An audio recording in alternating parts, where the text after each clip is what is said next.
నాగర్ కర్నూలు జిల్లా కొండారెడ్డిపల్లిలో నేడు ముగ్గురు మంత్రులు పర్యటించనున్నారు. 18 రకాల అభివృద్ధి పనులకు మంత్రులు రాజనరసింహ, జూపల్లి కృష్ణారావు, వాకాటి శ్రీహరి శంకుస్థాపనలు చేయనున్నారు.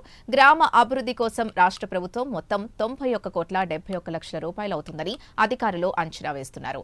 మంత్రుల పర్యటన సందర్భంగా భారీ ఏర్పాట్లు చేశారు.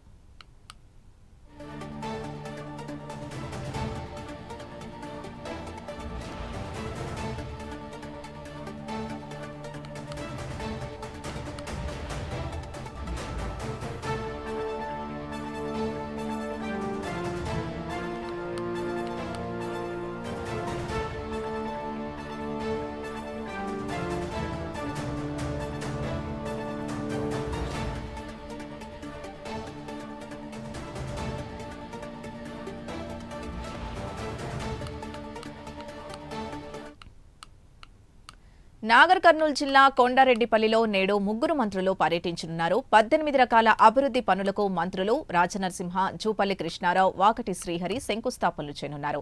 గ్రామ అభివృద్ధి కోసం రాష్ట్ర ప్రభుత్వం మొత్తం 91,71,00,000 రూపాయలవుతుందని అధికారులు అంచనా వేస్తున్నారు. మంత్రుల పర్యటన సందర్భంగా భారీ ఏర్పాట్లు చేశారు. ఇక ఇదే అంశానికి సంబంధించి పూర్తి డీటెయిల్స్ మా కరెస్పాండెంట్ హరిశంకర్ అందిస్తారు.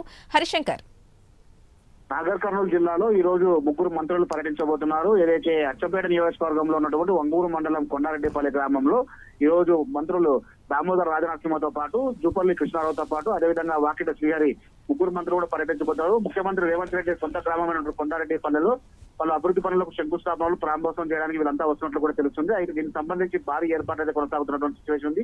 అయితే ముఖ్యమంత్రి రేవంత్ రెడ్డి ప్రమాణ స్వీకారం చేసిన తర్వాత కొండారెడ్డిపల్లిపై పలు అభివృద్ధి పనులకు కూడా కీలకంగా నిర్ణయాలు తీసుకున్నట్టు తెలుస్తుంది. ఆ గ్రామానికి సంబంధించినటువంటి 4-వే రోడ్స్ కావచ్చు, స్కూల్స్ కావచ్చు, అదేవిధంగా హాస్పిటల్స్ సంబంధించినటువంటి చాలా విషయాల మీద ఆయన అవగాహన ఉంది. సో సొంత గ్రామం కాబట్టి దాని పెద్ద ఎత్తున కూడా డెవలప్ చేయాలనే ఉద్దేశంతో కూడా అధికారులకు ఆదేశాలు జారీ చేసిన నేపథ్యంలోనే ఈ రోజు 91 కోట్ల రూపాయల పైసలకు అమౌంట్ కు సంబంధించినటువంటి పలు అభివృద్ధి పనులకు శంకుస్థాపనలు చేయబోతున్నారు. మొత్తం 18 రకాల పనులకు వారు శంకుస్థాపనలు చేసినటువంటి పరిస్థితి ఉంది. దీనికి సంబంధించినటువంటి భారీ ఏర్పాటు అయితే కొనసాగుతున్నాయి. ఎందుకంటే ప్రతి సంవత్సరం దసరా పండుగ రోజు ముఖ్యమంత్రి రేవంత్ రెడ్డి సొంత గ్రామంలో కుటుంబ సభ్యులు మరియు గ్రామ ప్రజల గడిపే అవకాశం ఉన్న నేపథ్యంలో ఈసారి కూడా వచ్చే అవకాశం ఉన్నటువంటి పరిస్థితి ఉంది. అయితే ఈ లోపల పనులన్నీ పూర్తి చేసి త్వరగతిన అభివృద్ధి పనులకు ఏ విధంగా అయితే ముఖ్యమంత్రి చెప్పాలో ఆ విధంగా ప్లాన్ చేస్తున్నటువంటి సిచ్యువేషన్ ఉంది. దీనికి సంబంధించి మాత్రం ఇటు కల్వకుర్తి కాన్స్టిట్యున్సీ కావచ్చు, అచ్చంపేట కాన్స్టిట్యున్సీ నుంచి కూడా పెద్ద ఎత్తున కూడా కార్యకర్తలు ముగ్గురు మంత్రుల పర్యటన హాజరవుతున్న పరిస్థితి ఉంది.